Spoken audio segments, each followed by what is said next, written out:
My name is Heather. I was 16 when I first experienced domestic violence. That is not my only encounter. I was married to two violent men as well, emotionally and physically abusive.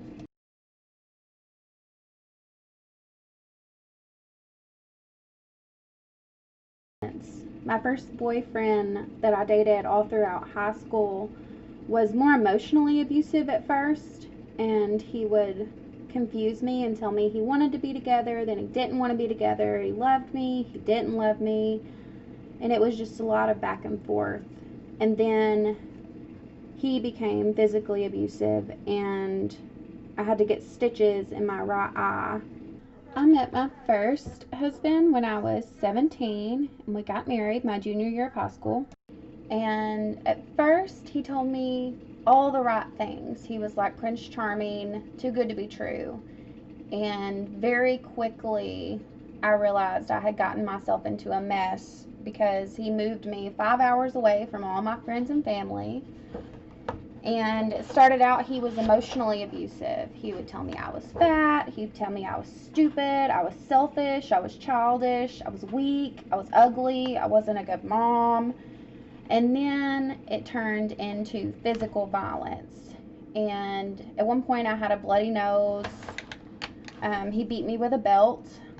I tried to leave, but he wouldn't let me take our son, and the police would not let me take our son without an order of protection. The last altercation that we got into was severe enough that I went to the police and I took pictures, and he actually left with our son and went into hiding. And the police tracked him down and found him and found son at his mom's.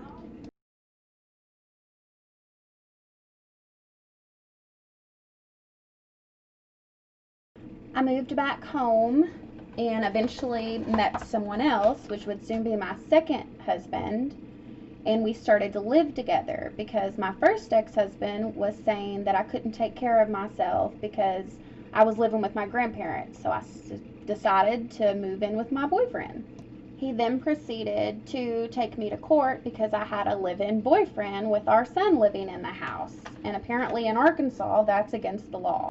So me and this guy that I didn't know but maybe 6 months decided to get married because then my first ex-husband couldn't say anything about us living together. That was a mistake. He was more violent than the first and the second. He put me in the ER when I was pregnant 3 different times and bashed my head into a washing machine and into a glass mirror and on the tile floor.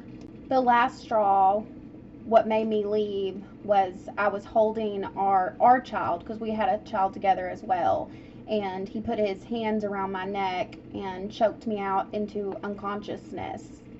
I eventually developed PTSD from all of these traumatic events happening back to back, and I had nightmares and panic attacks, and I dove into alcoholism and addiction. The order of protection that I got from my second husband only lasted for a year, the same as my first husband. And if in Arkansas, if they don't commit any more violent acts within that year, then it's dropped and you're not allowed to get another one. So they were still able to contact me and see me because we had a child and we had to somehow get along so that they could have some sort of visitation. But I didn't quit fighting. I got my life together. I got sober, and I had multiple visits from DHS, and I had to go to parenting classes. I think I was able to overcome all of this because God was with me the whole time.